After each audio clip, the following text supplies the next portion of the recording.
That was Lightning Hopkins' version of Baby Please Don't Go.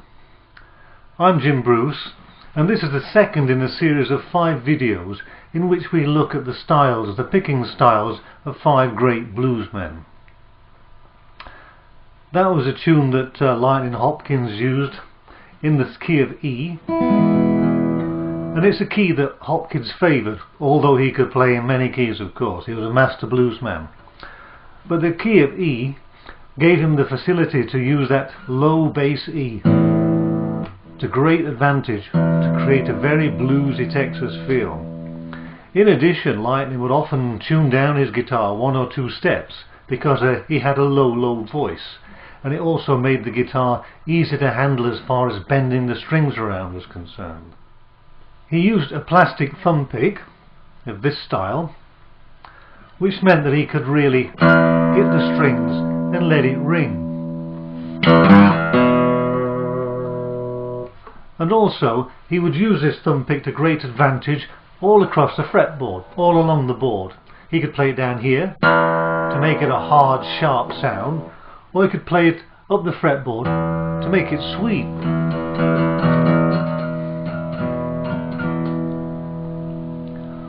Often he would play one single beat,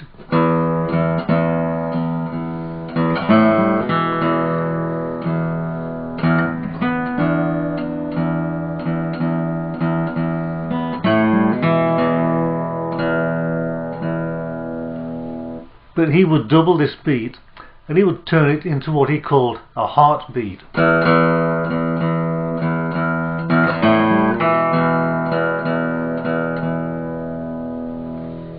This was a very powerful technique because the heartbeat speaks directly to the emotions, and it has a profound effect on somebody that listens to the music.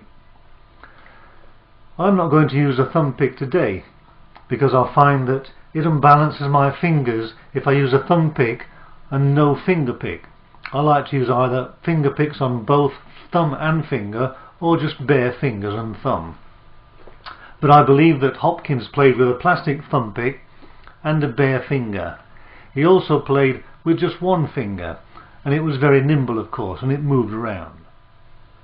Lightning Hopkins used many techniques, but he was really proficient in making a syncopated beat with his thumb, also creating that very special feeling.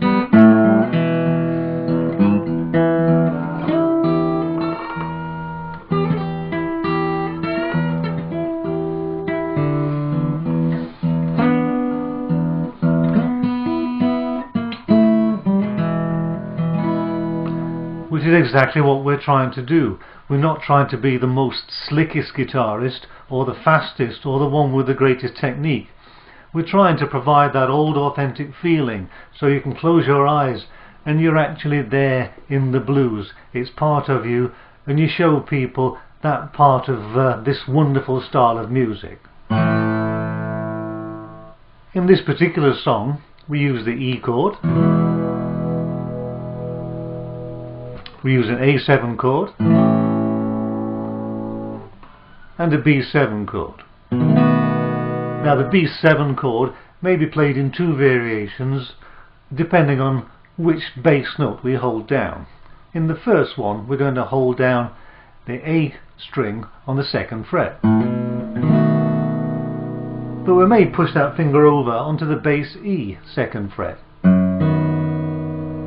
It gives a little bit more flexibility. And now let's take a look in some detail how Lightning Hopkins might have played one of the verses to this kind of song.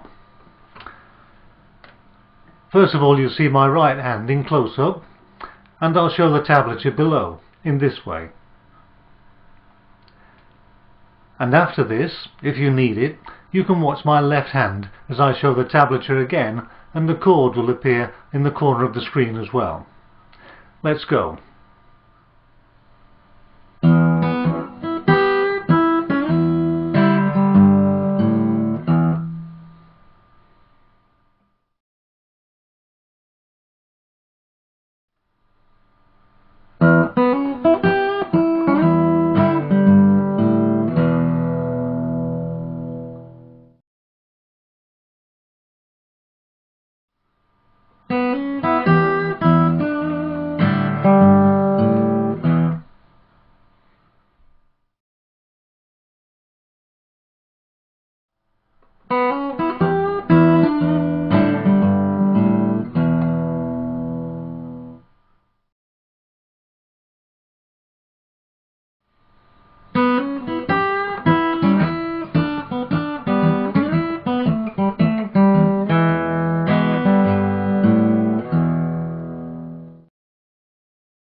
And sometime between the verses, Hopkins might just mark time for a little while, sometimes to give effect, or maybe to think about some other words to sing.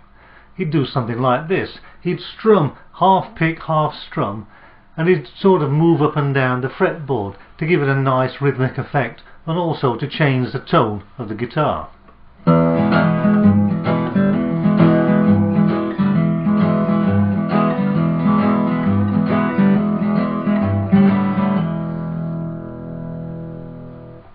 In close-up it looks like this.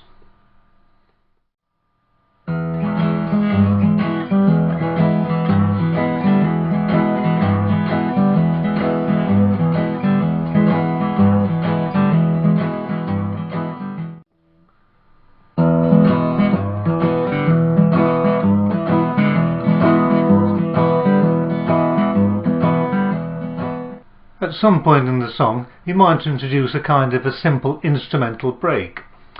It's simple in form, but in fact the syncopation between thumb and finger makes it very attractive. It sounds a little like this.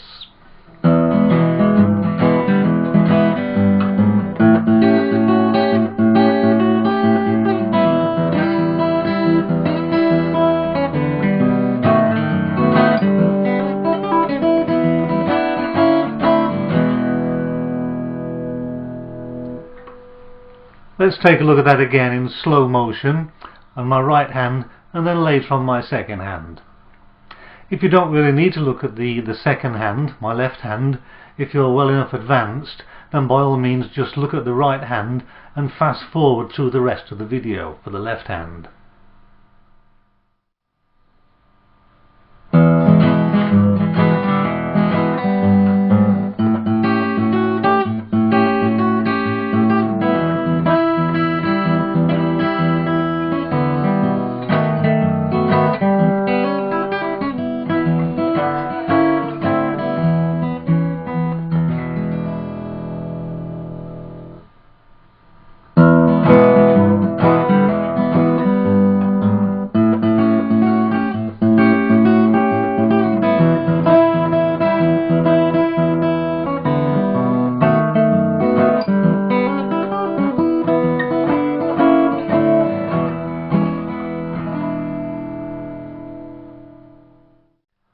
I hope that's given you some insight into the playing of Lightnin' Hopkins, a truly great Texas bluesman. Of course his repertoire was huge, and there were many songs in many keys, but it's often his playing in E that really makes that tingle go down your spine. Don't forget to keep checking out TrueFire for my lessons, and pretty soon I'll have a virtual classroom ready to go. Take it easy, keep it real. I'll see you next time.